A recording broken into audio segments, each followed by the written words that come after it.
សួស្តីអ្នកនាងស្វាគមន៍ជាថ្មីមកកាន់វីដេអូនេះហើយខ្ញុំគឺជាវីដេអូដែលយើងចុះលេខម៉ូតូមកខ្ញុំដល់ម៉ូតូហើយខ្ញុំដាក់ម៉ូតូទៅហើយខ្ញុំបានប្រាប់ក្នុងវីដេអូឃ្លីបមួយចឹងគឺយើងក្នុងសាលាម៉ោង8ចឹងម៉ោង8ហើយខ្ញុំមក8ដល់មកនេះចឹងខ្ញុំមកមុនគេចូលអ្នកអរណាហើយចូលមកអត់នេះទេណាតែមកតាំងព្រឹកមិនគេហ្មងនេះចឹងព្រឹកពលហៀមចឹងចឹងយើងអត់ទាន់នេះទេហើយស្កាកាមក៏អត់ទាន់មកដែរទេនេះចឹងនេះបើសិននេះលេខសិនឆុងហ្វេហ្នឹងនេះហើយឆុងហ្វេក្របយើងហ្នឹងហើយកែវចាដែលយើងទៅអង្គុយរៀបចំតុកចឹងមុនចឹងនេះទេចាំស្កាកាមយើងចឹងនេះនេះគឺជាទស្សនវិជ្ជាពេលព្រឹកមកមុនគេមកអ្នកនេះខាកាមល្អមកពីព្រលឹមបងចាំគេចាំអីហ្នឹងណាស្បែមកដល់ក៏អត់តមានមកទេកន្លែងតុអីរៀបចំអីពួយអស់រាល់ហើយណានេះមានទឹកមានអីហ្នឹងទៅតំបន់នេះកាត់មកម្នាក់អញ្ចឹងណាអ្នកនេះអញ្ចឹងអូនេះគឺមកមុនគេទៅដល់ស្កាកាមផ្សេងទៀតគាត់អត់តមកថតជួយមើលទៅហើយដាក់កាហ្វេសិនហ្នឹងទេកាហ្វេមួយសិនអញ្ចឹងនេះកាហ្វេដែលសិនឆុងដែលខ្ញុំប្រាប់អ្នកនរនេះពីដើមវីដេអូនេះបាយវីដេអូហ្នឹងឃើញគឺពីភាពហ្នឹងអ្នកនរមានបងដោះគោអញ្ចឹងទៅវាឆុងអូតូយើងអញ្ចឹងអ្នកនរអញ្ចឹងស្រួលមែនទេអត់ពិបាកនេះទេអ្នកនរឥឡូវនេះខ្ញុំឆ្លងផាឡាតេអញ្ចឹងដាក់កាហ្វេមួយសិនអ្នកនរបើស្អាតដាក់កាហ្វេគិតអៀតចេញហ្មងអញ្ចឹងបានហើយកាហ្វេយើងលយបានកាហ្វេហើយហត់ឡាតេតែម្ដងអ្នកនរចឹងតែស្រាប់ហើយកាហ្វេយើងឆុងចិត្តឆ្ងាញ់ដូចគ្នាណាមួយចិត្តឆ្ងាញ់ដូចគ្នាចឹងកាហ្វេមួយសិនទៅ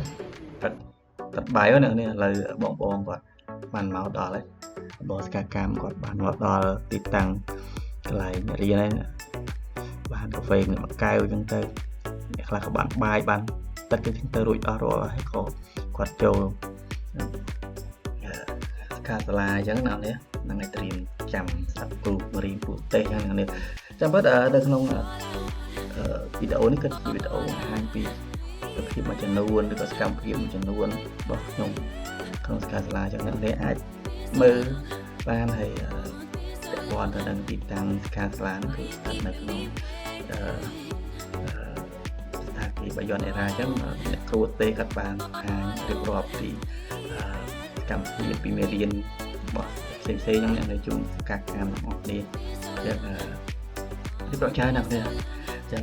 ថតត្រួសត្រាយណាស់គ្នាមើលតិចទៅហើយយើងក៏មានសកម្មភាពជាច្រើនទៀតដែរអ្នកគ្នាបន្ទាប់ពីចេញពីការកម្មហើយដូចជាស្អែកហ្នឹងក៏មាននេះណា field trip មួយអញ្ចឹង field trip ហ្នឹងគឺមានសកម្មភាពច្រើនអញ្ចឹងអ្នកអាចតាមដាននៅវីដេអូក្រោយទៀតហើយខ្ញុំក៏សង្ខេបដែរអញ្ចឹងចង់ឲ្យវែងដែរអ្នកនរព្រោះដើម្បីឲ្យអ្នកនរបានគេឥឡូវដល់10ម៉ោងចេញទៅដល់នៅ snack របស់យើងញ៉ាំអាហារសម្រន់ហ្នឹងមានហើយមាននំអញ្ចឹងដូចជាសពមួយដងដែរដល់អ្នកនរបានចូលស្គាល់ខ្លាំងនេះបានដឹងមានអីខ្លះចឹងមាននំមានន័យទៅអាហារសម្រន់ចឹងឯតចឹងអ្នកនរត្រៀមចាំអស់គ្នាទៅពីកាឡាចប់ហើយហត់ចប់ហ្នឹងអ្នកនរហើយយើងចំអាហារមកនេះហើយសកម្មអូមានម្នាស់មានអីចឹងទៅអ្នកនេះកាត់ទៅអ្នកនេះកាត់ខ្លីៗជូនអ្នកគ្នាអញ្ចឹងណាហើយយើងឃើញហើយទស្សនវិជ្ជាពីការញ៉ាំអាហារសម្រន់គឺបែបនេះអ្នកនេះដែរទេអ្នកនេះហើយយើងចង់ថតបង្ហាញពីហូបអាហារសម្រន់អីចឹង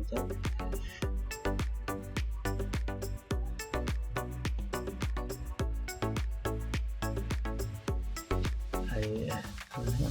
គេគ្នាទៅពីសកម្មភាពចឹងឥឡូវដល់ម៉ោងចូលទៀតហើយ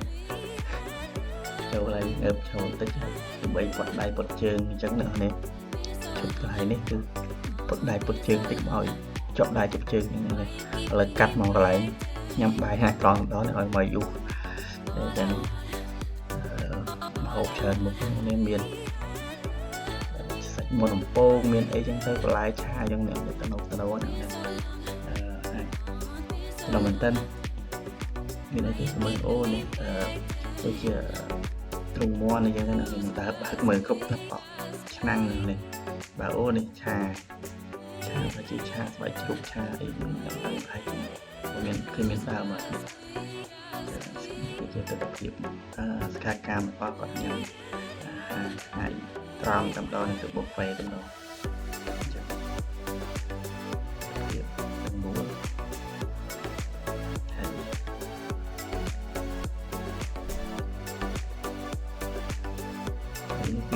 អែមដល់ណាអែមលឿងមាត់អាចជា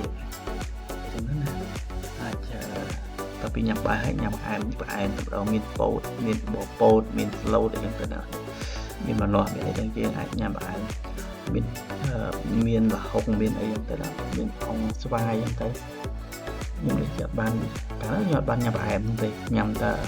ផ្អែមទៅបបពោតនៅមុខហើយនេះជាថ្ងៃទី2នេះថ្ងៃទី1បានថតទេថតដល់បានថ្ងៃទី2ចែកជួយដល់អ្នកមើលហើយម្ហូបមានញោមមានអីចឹងញោមស្វាយញោមផ្កាអីចឹងទៅហើយសាឡាត់អីចឹងទៅអ្នកនេះសិនបើអ្នកថ្ងៃតอมរៀងតอมអីតอมគីឡូសម្រាប់គីឡូអីគោមនៅគីឡូអីអាចញ៉ាំសាឡាត់ញ៉ាំអីទៅអ្នកនេះតែបើខ្ញុំបានដួសបានទេគឺមកហូបថ្ងៃត្រង់របស់ខ្ញុំប៉ុណ្ណឹងឯងនេះសង្ឃឹមថាអ្នកនេះចូលចិត្តវីដេអូនេះសង្ឃឹមថាចុច like និង share និងជាវ channel របស់ខ្ញុំហើយដាក់សញ្ញាកណ្ដឹងដើម្បីទទួលបាននៅវីដេអូថ្មីៗបន្តទៀតសូមអរគុណ